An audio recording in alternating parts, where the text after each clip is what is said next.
Hello and welcome back दोस्तों। तो आज हम एक्सप्लेन करने जा रहे हैं 2022 में आई हुई मूवी मैरिज को। तो मूवी स्टार्ट करने से पहले आप सबसे रिक्वेस्ट है कि आप हमारे साथ लास्ट तक जरूर बने रहें और एट द लास्ट जाते जाते हमारे चैनल को सब्सक्राइब करना न भूलें। तो चलिए स्टार्ट करते हैं मूवी की ओपनिंग सीन में हम एक फोटोग्राफर जय मेहता को देखते हैं। जय मेहता अपनी वाइफ को लेकर एक मॉडल रीना की बर्थडे पार्टी में लाया होता है। रीना जय मेहता की गर्लफ्रेंड रहती है। रीना सबके सामने जय मेहता को किस कर लेती है, जिससे जय मेहता की वाइफ को बहुत गुस्सा आता है, लेकिन रीना उससे बदतमीजी से बिहेव करती है। फिर कुछ टाइम बाद हमें पता चलता है कि रीना और एक और लड़की पूजा का मर्डर हो गया है। किसी ने उन दोनों का गला काटकर बेरहमी से मर्डर कर दिया था। पूजा रीना के घर में रहती थी। उन दोनों के मर्डर की इन्वेस्टिगेशन राजीव नाम के पुलिस ऑफिसर कर रहे होते हैं। राजीव को पता चल जाता है कि जय मेहता और रीना का अफेयर चल रहा था, इसलिए वो जय मेहता की वाइफ के घर पर इन्वेस्टिगेशन के लिए जाते हैं, जहां राजीव को कुछ ज्यादा इन्फॉर्मेशन नहीं मिलती है। जय मेहता अपने फोटोशूट के लिए दुबई गया होता है। राजीव को देखकर जय मेहता की वाइफ के अंदर उसके लिए प्यार जागने लगता है। इसके बाद पुलिस वाले सिरजू नाम के आदमी को ढूंढ रही होती है, क्योंकि सिरजू रीना को डेली नारियल पानी पिलाया करता था और रीना के मर्डर के बाद सिरजू कहीं गायब हो गया था। फिर राजीव फादर लोगों की पोती लिसा से मिलने हॉस्पिटल जाता है, क्योंकि लिसा बहुत ज्यादा ड्रग लेती थी, इतना कि वो हॉस्पिटलाइज हो गई थी। लिसा रीना को जानती थी, इसलिए राजीव लिसा पर थोड़ा शक कर रहा होता है। हॉस्पिटल में लिसा राजीव को बताती है कि वो रीना के साथ एक पार्टी में गई थी और उस पार्टी में रीना ने एक पर्सन जिसका नाम जैमी था, उससे रीना ने ड्रग लिए थे। रीना पूरी तरह से ड्रग एडल्ट थी। रीना के साथ लिसा ने भी उससे ड्रग लिए थे। रीना ने इतने ड्रग ले लिए थे कि वो चल भी नहीं पा रही थी। लिसा ने किसी भी तरह से रीना को घर लाया। तभी लिसा ने देखा कि सिरजू रीना के पास जा रहा था और उसे जैसे ही लिसा को देखा वो वहाँ से भाग गया। फिर डॉक्टर राजीव को बताते हैं कि लिसा के बॉडी में कई टाइप के ड्रग के ट्रेसेस पाए गए हैं। इसके बाद हम जैमी और उसके फ्रेंड को न्यू ड्रग पर एक्सपेरिमेंट करते हुए देखते हैं।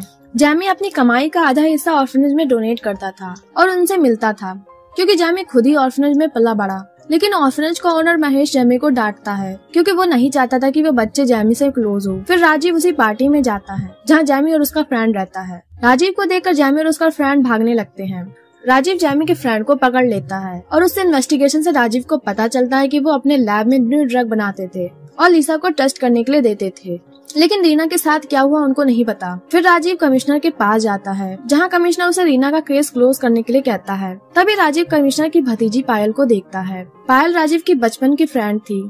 इसके बाद राजीव ड्रिंक करके घर जाता है और उसको पता चलता है कि उसकी वाइफ सुष्मिता प्रेग्नेंट है। फिर राजीव सुष्मिता के साथ रोमांस करने लगता है। सुष्मिता उसे रोकने लगती है। इसी बीच सुष्मिता का आईपैड टूट जाता है। नेक्स्ट डे पुलिस वालों को सिरजू मिल जाता है। वो लोग सिरजू से पूछताछ करते हैं, जहाँ सिरजू ये कन्फेस करता है कि वो उस दिन रीना के घर नारियल पानी देने गया था। रीना को सोता हुआ देखकर सिरजू का मन डोल गया। वो वहाँ से जाने लगा था, लेकिन रीना ने सिरजू को अपने पास बुलाया। सिरजू रीना को किस करने वाला ही था, तभी उसने लिसा को देख लिया और वो वहाँ से भाग गया। सिरजू की बात सुनकर राजीव को उस पर यकीन नहीं होता है और उसे बहुत मारता है और ये सच बताने के लिए कहता है। वहाँ से निकलते टाइम राजीव को सुष्मिता का कॉल आता है कि उसका आईपैड सही करवा दे। तब राजीव एक कांस्टेबल को कॉल करके कहता है कि वो रीना के घर में जो लैपटॉप मिला था वो उसके घर भिजवा दे, क्योंकि सुष्मिता को कोई काम करना था। फिर कमिश्नर राजीव से कहते हैं कि वो सिरजू को रीना का किलर बताकर केस क्लोज कर दे, लेकिन राजीव को पता था कि सिरजू निर्दोष है। फिर भी राजीव मीडिया को बता देता है कि सिरजू रीना को लाइक करता था, लेकिन रीना ने उसे क्लियर मना कर दिया था, इसलिए सिरजू ने रीना का मर्डर कर दिया और ये सब पूजा ने भी देख लिया था, तो सिरजू ने भी उसे मार दिया। फिर राजीव सिरजू को जेल में बंद कर देता है। कुछ टाइम बाद राजीव के पास सिरजू की माँ और उसकी बहन आती है।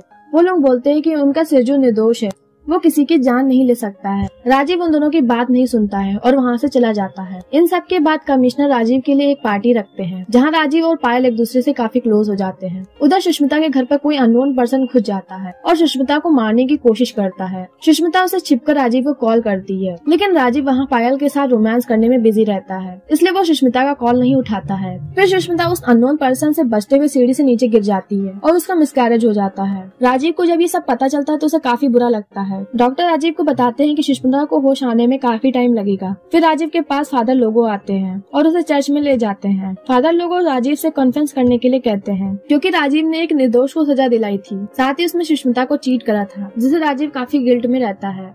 फिर राजीव को क्राइम प्लेस पर एक चश्मा मिलता है। वो चश्मा जय मेहता का होता है, इसलिए राजीव जय मेहता से पूछताछ करने के लिए दुबई जाता है, जहाँ जय मेहता उससे बताता है कि दुबई आने से पहले वो रीना से माफी मांगने गया था। तभी वहाँ उसने मीरा राम की एक लड़की को देखा था, जो एक ऑर्फनेज में रहती थी। मीरा को जय मेहता का चश्मा बहुत पसंद आया था, इसलिए उसने वो चश्मा मीरा को दे दिए। फिर राजीव जय मेहता को मीरा की फोटो मांगता है, जहाँ जय मेहता उससे कहता है कि मीरा की फोटो मुंबई में है, कल वो फोटो लेकर वहाँ आ जाएगा। इसके बाद हम एंथनी नाम के एक पर्सन को दिखाया जाता है।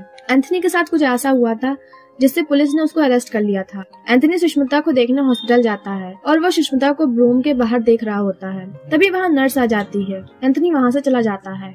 फिर डॉक्टर राजीव को बताते हैं कि अब सुष्मिता ठीक हो गई है। तभी वहाँ पर फायर अलार्म बजने लगता है। सभी लोग फायर अलार्म के पास पहुँच जाते हैं। फिर कोई अननोन पर्सन सुष्मिता के पास आकर उसे मारने की कोशिश करता है। तभी वहाँ नर्स आ जाती है। वो अननोन पर्सन नर्स को देखकर विंडो से कूद जाता है। तभी वहाँ राजीव आ जाता है। नर्स उसे बताती है कि उस अननोन पर्सन ने हैट पहनी थी। राजीव जब विंडो से देखता है तो उसे एंथनी हैट पहने हुए दिखाई देता है। राजीव एंथनी के पास जाता है, लेकिन एंथनी वहाँ से भाग जाता है। इसके बाद राजीव को जय मेहता कॉल करके बताता है कि वो मीरा की फोटो लेकर हॉस्पिटल आ रहा है, लेकिन रास्ते में वो अननोन पर्सन जय मेहता का मर्डर कर देता है। उधर जैमी ऑर्फनेज में घुसकर मीरा की डिटेल निकालता है, क्योंकि महेश ने उसे बताया था कि मीरा को एक फैमिली अडॉप्ट कर ले गई है।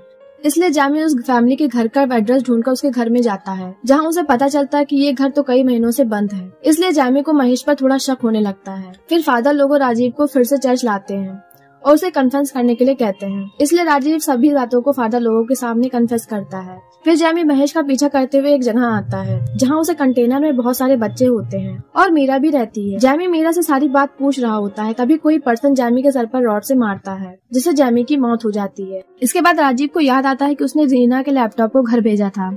उस लैपटॉप के बारे में अपने कांस्टेबल से पूछता है। उसका कांस्टेबल कहता है कि उसने लैपटॉप को उसके घर नहीं भिजवाया था। फिर राजीव उस लैपटॉप को एक हैकर से ओपन करवाता है, जहां उनको उस लैपटॉप में कुछ नहीं मिलता है। लेकिन जब वो लोग राजीव के फोन को चेक करते हैं तो उन्हें पता चलता है कि कोई राजीव की कॉल रिकॉर्डिंग करके सुन रहा है। फिर राजीव एक प्लान बनाता है। वो अपने कांस्टेबल को कॉल करके बताता है कि वो अपनी वाइफ को हॉस्पिटल से घर ले जा रहा है। फिर राजीव घर में उस अननोन पर्सन का वेट करता है, क्योंकि उसे पता था कि वो अननोन पर्सन सुष्मिता को जान से मारने जरूर आएगा और राजीव ने सुष्मिता को हॉस्पिटल में ही रखा था। प्लान के अकॉर्डिंग वो अननोन पर्सन राजीव के घर पहुंच जाता है और राजीव उसे पकड़ने के लिए उसके सामने आ जाता है। लेकिन वो अननोन पर्सन वहाँ से भागने लगता है, लेकिन राजीव किसी भी तरह से उस आदमी को पकड़ लेता है और वो अननोन पर्सन और कोई नहीं महेश ही होता है। महेश राजीव को सारी बात बताता है कि वो ऑर्फनेज के बच्चों को बेचा करता था और इन सब में उसका साथ पूजा भी देती थी। जब राजीव ने पूजा का लैपटॉप अपने घर भिजवाने की बात करी थी तो वो लैपटॉप लेने उसके घर गया था, क्योंकि उसे लगता था कि इसमें कोई भी डिटेल हो सकती है। तभी उसका फेस सुष्मिता ने देख लिया था, इसलिए महेश सुष्मिता को मारने का प्लान करा था। हॉस्पिटल में महेश ने सुष्मिता को मारने की कोशिश करी थी, लेकिन नर्स की वजह से सुष्मिता बच गई। महेश ने जैमी और जय मेहता का भी मर्डर किया था, लेकिन उसने रीना का मर्डर नहीं करा था। फिर राजीव को पता चलता है कि लीसा एंथनी की बेटी थी। लीसा अपनी माँ की मौत के बाद अपने ग्रैंडफादर लोगों के साथ रहने लगी थी। लीसा अपने ग्रैंडफादर को पसंद नहीं करती थी। इसके बाद राजीव मीरा से मिलने जाता है, जहाँ वो बताती है कि वो रीना और पूजा के साथ खेल रही थी। तभी वहाँ कोई पर्सन आया और उसने रीना और पूजा का मर्डर कर दिया था। मीरा ने उस पर्सन का फेस देख लिया था।